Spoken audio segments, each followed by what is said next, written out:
Thank you. All right. Hello, everybody, and welcome to Dishing with Debbie on July 8th. This is our second in a series this month of July. We are covering the topic of independence and through the lens of a variety of different guests. And today we are incredibly fortunate to have Congressman Mark DeSaulnier joining us.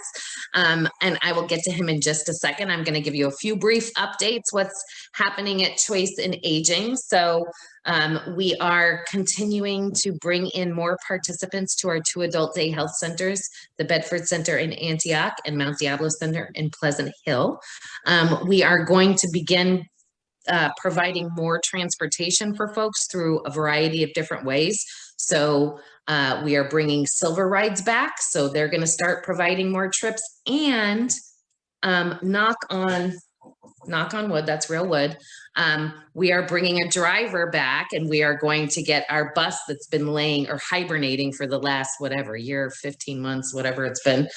We're going to get it tuned up and back up to speed, and we're going to launch our transportation program again so that we can get people to and from our adult day healthcare programs. But also, we're going to be getting those Concord low-income residents who are seniors who have disabilities who need extra support with shopping. We're going to get their shopping shuttle back up and running, and we're looking, this is news flash, this is breaking news, we're looking to expand that to Martinez as well, to some of their low-income senior housing complexes. So that's all in the works. That's what's new and exciting. The master plan for aging work that we've been doing as a community. We're doing some planning behind the scenes and hope to be launching that effort through the Advisory Council on Aging and Aging and Adult Services. So super excited to see that work move forward. Now, on to the featured moment. I'm so excited. This poor man has been stalked by me for probably 18 years. And even a pandemic can't keep me from stalking him. So here we are. Welcome, Congressman DeSaulnier. Thank you so much for joining us today. And I want to just give folks a little brief. Those of you who don't know him, he was on. Were you on the City Council, Concord City Council? I only know you on the Board of Supervisors, then Assembly, then Senate, now Congress. Did I miss a step? A couple. I'm Forrest Gump. I was on the City Council. I was on the Planning Commission before that, and of course, oh my gosh. I was in my previous honest career. I was a restaurant owner. Where your honest career? You stopped me. Not to imply that this isn't. I'm being right. flip. Right. That was the beginning, right? Was that we have annual crab feeds to support Mount Diablo Center, and now it supports the whole agency, Choice in Aging. But I wanted him to give me free food so that we could, raffle it off or auction it off at our crab feed. So yes, that's where it began. Before it became the political ask, it was the fundraising ask. So yeah, so we go back a few years, right? So you're used to me. But I want to talk to you first about independence and your impression of independence. So last week was our first week of doing the independence series, and we had Professor Torres Gill. He's a 3-time presidential appointee. So he worked under the Carter administration, the Clinton administration, the Obama administration. He's a policy wonk and expert, but he's also a Mexican-American man who was 6 months into his life with polio. And so he's grown up as a disabled man and has this incredibly wonderful life, family. He's a mentor, he's a teacher, he's a professor, he's a policy wonk, he's all these things. And we heard about his definition of independence and what has meant in his life. And I'm curious for you, what independence is to you. What is your definition? What does it mean to you? I think about it, at least from my perspective. I look at you and you're congressman, and I've heard your incredible story of when you first were elected to Congress and going to DC and just feeling the weight of this history and this responsibility and this honor of being in this position. And our nation was founded on independence, right? So there's that piece of it. But I also watched you and your journey with your mother and caregiving for her and wanting to ensure that she had the support she needed. So maybe there's something entirely different that I'm not even hitting on that rings, in what independence means to you. But I'd really love to hear from you. What is your definition of independence, and how do you get there? How do you support it? Well, thanks, Debbie, and it's wonderful to see you. And we could spend a half hour talking about our history together. Those wonderful hearings in Sacramento when Ugh, I, I introduced you to my colleagues during the recession when we were fighting to yeah, protect your services that yeah. are so important. So wonderful question. A week after the 4th of July weekend, or the week of the 4th of July weekend. And for me, as an amateur historian and a person who grew up outside of Boston, great reverence for the history of this country and where it is in the evolution of the human species. I think most artfully it was written by Jefferson that Lincoln studied it, and then it became even more magnificent in the Gettysburg Address in his second inaugural. So it's very, in a simple way, it's those words in the Declaration that we were, the Creator gave us these rights, these inalienable rights of the pursuit of life, liberty, and those words and happiness are the most succinct, artful in the English language that I'm aware of what independence is. So within that constraint, Jefferson knew what the Greeks had written and studied, and the Romans, and it was about this this part of human existence where we have our individual journey and how that interplays with our community journey and how we support that, but not impose too much on it. And to me, that's what my job is about, is trying to balance all that, that the social contract as personified by Jeffersonian democracy and the other side of that personified by Hamiltonian democracy is keeping people's individual journey and respecting that, but how does that interplay with the rest of us in the community? And that comes to you and us, and how do we support your clients so that they can have an independent, full life at where they are in life, and we are respectful of that, and we provide the infrastructure, if I can use that word, to Please do. to make them be successful at that, but not impose a monolithic bureaucracy. And that, of course, can be so frustrating, which we'll talk about more. Yeah. Thank you. You know, I hadn't thought about it in those terms, and I love that you talked about it in those terms, that we have an individual independence and we have a community independence. We have this structure that they can operate independently and should together somehow. So I love that.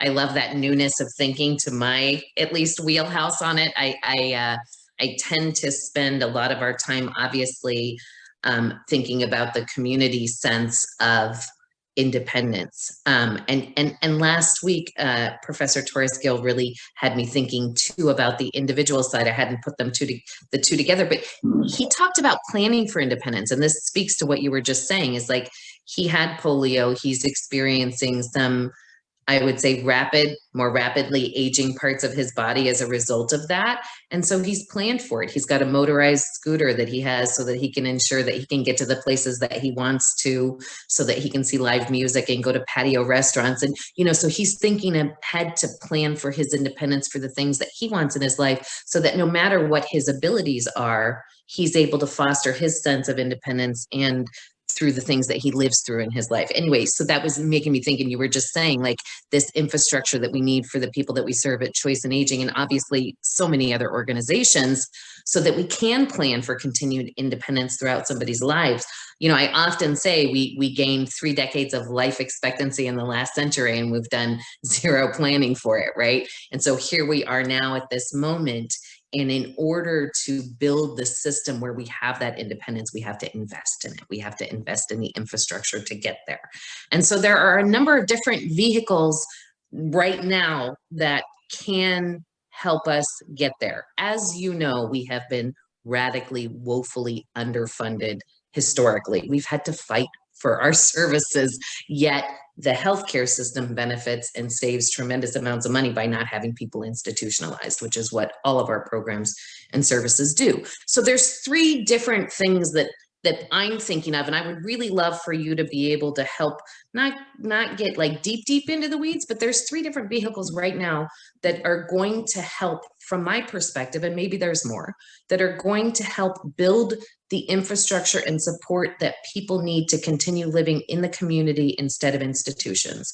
And the 3 that I'm talking about, we have a federal program that came to the state that is allowing us to define what home and community-based services, or HCBS services, can be funded through that. That's a finite amount of money, and the state has to submit permission, and that's through a stimulus, the ARPA from the president. Then we have the Jobs Act, which actually looks at the potential of $400 billion in home and community-based services. And then we have an infrastructure bill, which you happen to be the star of, right? You have your 13 transportation points in that. So explain to us just briefly how those different vehicles operate and where we as advocates, service providers, service users might plug into crafting how those look. Yeah, well, I'll try to be as succinct as possible here because it's complicated. And, you know, one of the challenges I think we have with social media and how people get information now, and this is why these kind of conversations are so invaluable to me, because they're pretty unfiltered. Yeah. People can access them. And unfortunately, most of the information they get through social media and through news outlets are filtered, heavily filtered. Right. And in many ways, most of the filters are about people making money. And many about cases, them individually making money. So democracy is about representative government, and we've got these hierarchies that work basically, but they make it more complicated. So we've got, in my career, such as it is in public service, you've got the city, you've got and then at that level, you got school districts, you got special districts, and it makes it sound like it's more complicated than it has to be. In some ways it is, as you know. And then in California, we've got the county. Lots of states don't really have this county infrastructure, but in California, it works well. Generally, it evolved on the West Coast to be more county driven in large states, Washington, right. California, Arizona to a degree. On the East Coast, there are exceptions. Virginia relies on county government. And that's where Health and Human Services starts to be really the focus is. And having spent almost 14 years on a county board, I'm very familiar with that. And that's where you and I really started to engage. And then you have the state and the federal government. So the federal government, it's very hard to get anything done. And this is true historically. It's part of the way the designers designed government. They didn't want a big monolithic federal government because they didn't trust what the English did and what the French did. And so we are inheritors of that. At the federal level, though, we have not engaged in the change in the social model. So you have this hierarchy between the individual and the social contract, just as inherited from the Greeks and Romans and the British, is simplifying here. But interwoven with that is a country that's very different based on where you are. If you're near the Southeast, it's very different than here in California than in the Northeast. So trying to get things done is hard. And then we have the parties are redefining themselves again, which is not new to American democracy.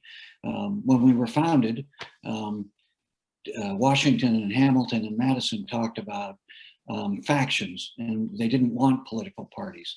Well, that is not the world we've evolved into. Right.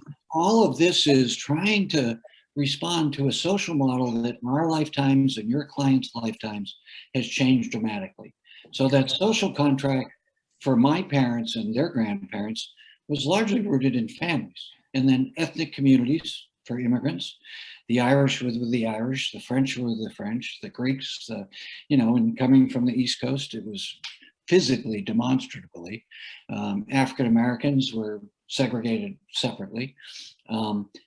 So the families were a big part, and then your church was a big part of that. Now with globalism, with two incomes in the workforce, the family and the requirements for young people to move Yeah. vast differences away from their family, all that has changed. One of the big, I think, numbers that demonstrates to me that I repeat over and over again, this is from Kevin Phillips in his work, a Republican who worked in the Nixon White House. In 1974, only 14% of the women with children were full-time employees.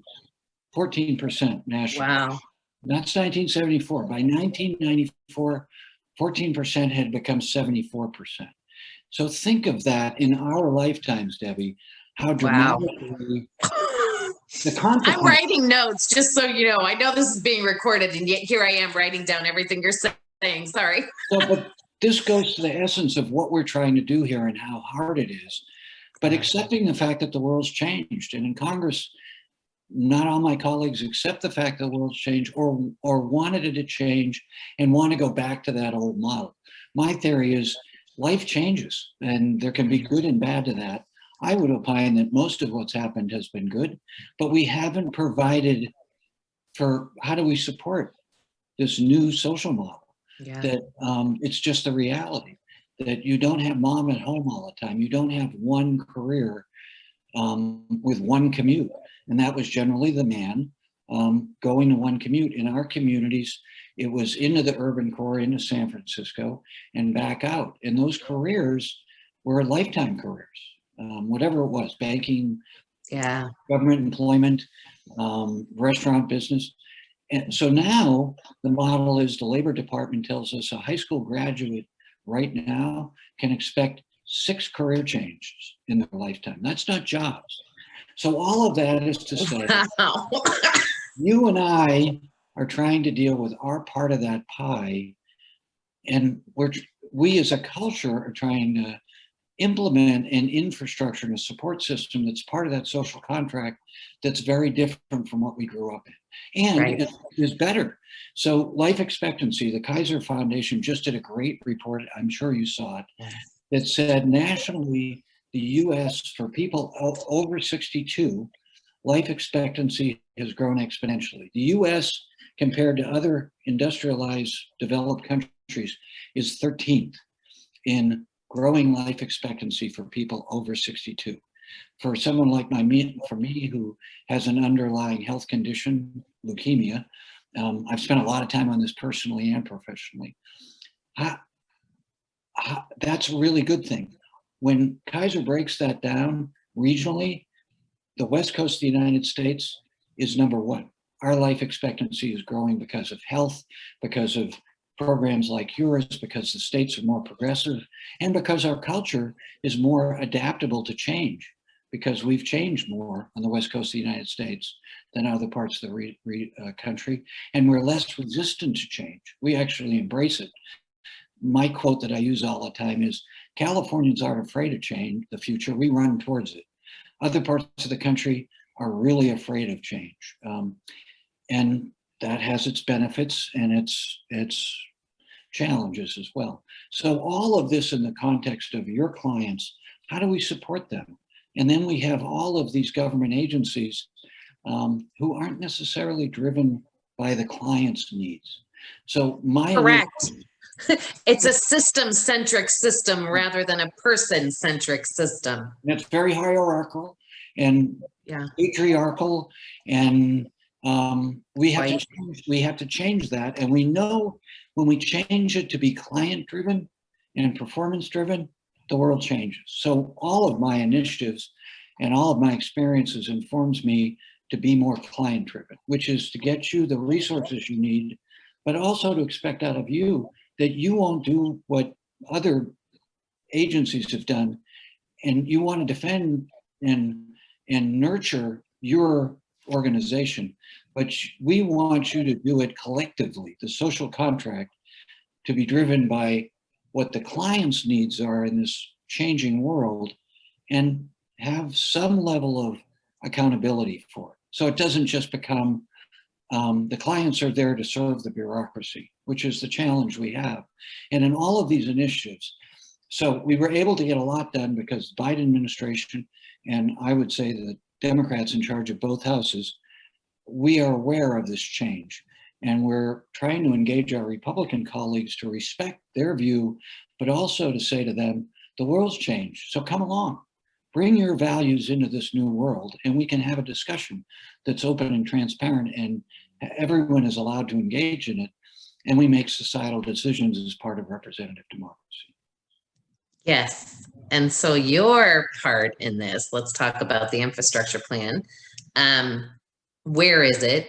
It's passed the House, right? So now it goes to the Senate, and there has to be some negotiations that happen, which is what you're talking about, trying to bring values into the conversation and find where they intersect so that we can move things forward. But you have a 13-prong transportation piece that's in that infrastructure bill that's yours, Congressman DeSaulnier's.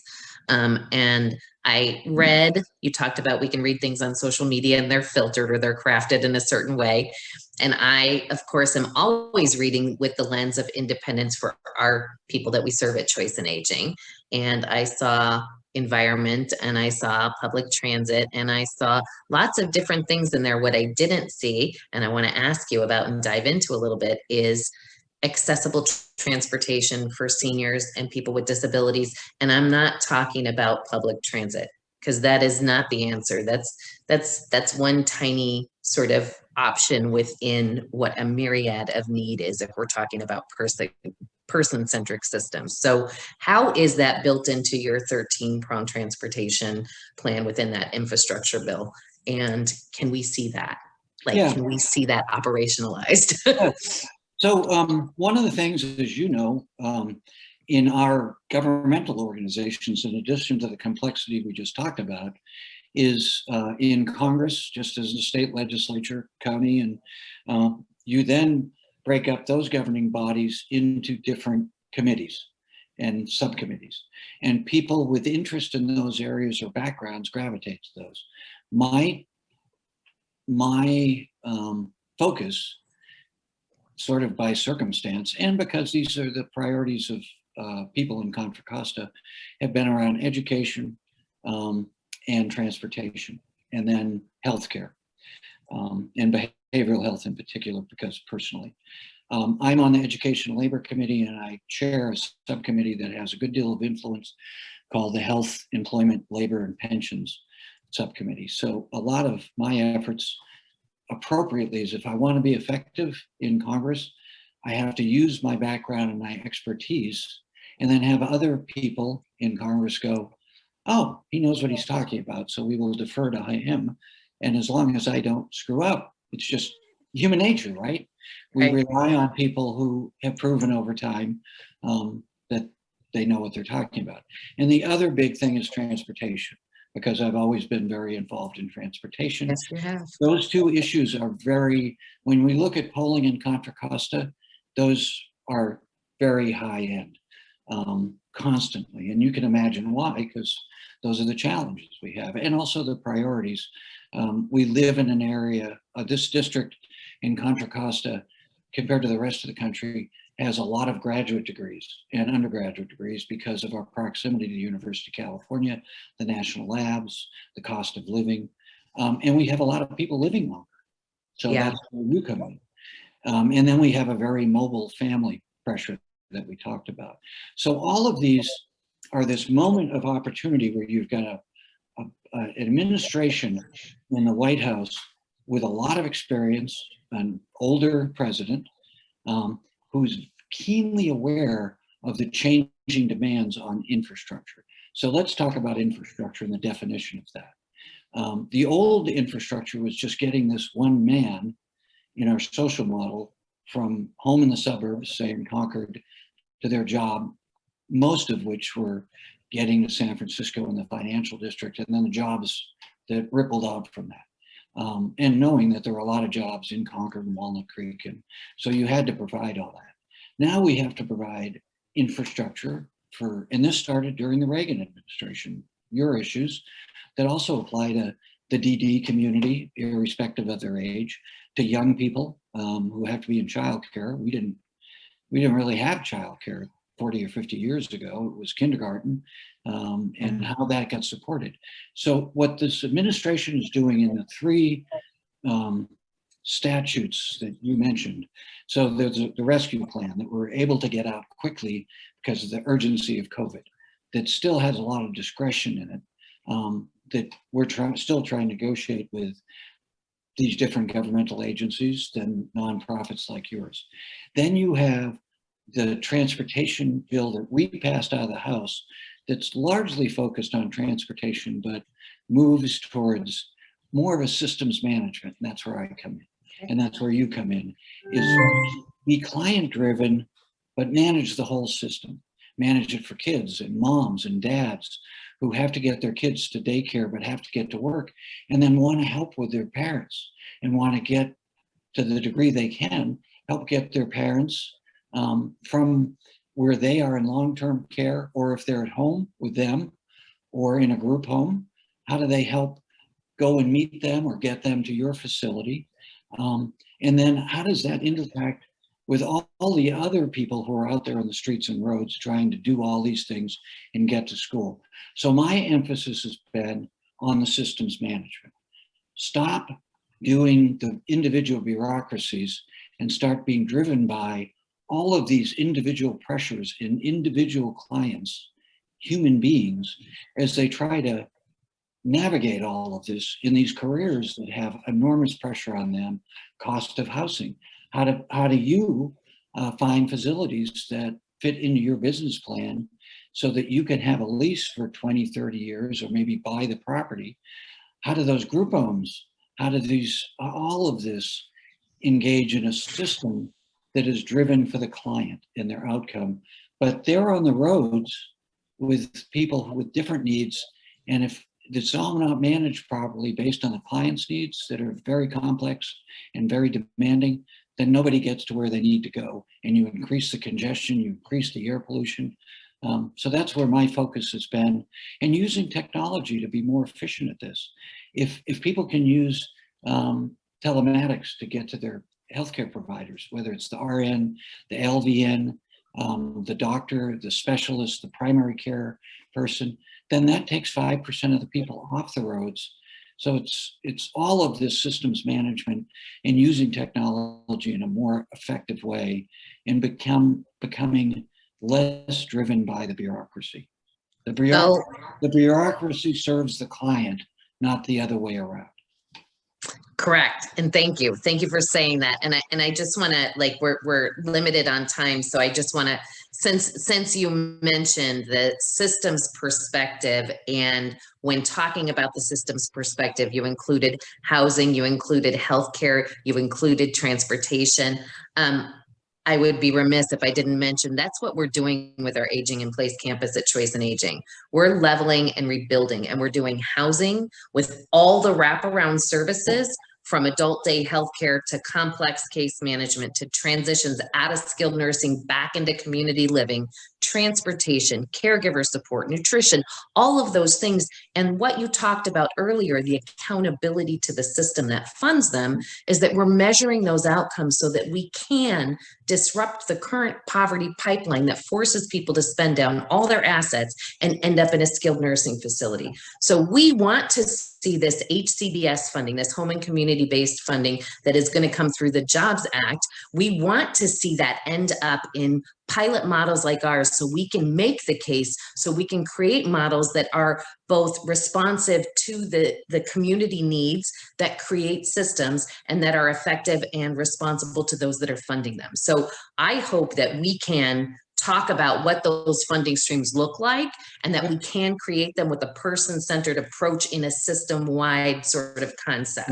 So I look forward to working with you and figuring out how we can make that happen. I love that we're piloting it in Contra Costa. I love that it's intergenerational, by the by. Right. So we have the Montessori preschool, we have the little humans. And I don't know if you know this story, but before the pandemic, our preschoolers, when they were playing on the playground and they were making things out of those large Lego blocks, they were making walkers and wheelchairs so that they could be like their friends next door. Like, if we can, you talked about this in the beginning, like the spread of the families in the United States, because kids have to move out of the area to get jobs, to do these things, and we've separated our families. If we can bring them back together. Yeah. In these campuses, in these systems, in these thoughts, which you just talked about with transportation, including how we get children to school, how we get mom to work, and how we get grandma and grandpa to the doctor. Like, if we can have this family perspective included in this community perspective with the person at the center, and we think about it from a systems perspective, I think that we're on the winning end of things. Yep. And that's the Biden administration's effort right now is jobs, but family plan. The family plan includes seniors, because we know that all this multi-generational interconnectivity that you talk about benefits everybody, both physically and emotionally and mentally. You know all this. So one of the reasons I've supported your efforts over time is because you incorporate all those things. So when the complexity of all this really comes down to you and your employees getting paid enough, attracting, retaining, and training those people, but then them serving the client and the client being served well by them. So when you really break it down, it's complicated, but it's not that complicated. It's those interpersonal relationships, but then giving them the infrastructure to make it work. And valuing the employees and paying them what they deserve. Thank you for elevating that, because that has been such a historically horrible situation. Like, you want to, the caregiving workforce are women, and they're predominantly women of color. And they've been underpaid historically. Yeah. So we have work to do. And I hear that you're committing for us to do it together. Yeah, always. Debbie, everybody watching, what good would it do for me to say no? And I wouldn't want You'd be in trouble. Yeah. Yeah. Well, thank you, Congressman, for your time. Thank you for your efforts. Thank you for always including frail elders and the disabled and people with mental health needs in all the work that you do and keeping them at the front of your work. So I really, really appreciate you, and I look forward to our work together. Me too. I'm sorry we don't have more time. Yeah, next time. So you'll come back. Yeah? Of course. Whenever we're told. Thank you. Be well, everybody. Bye.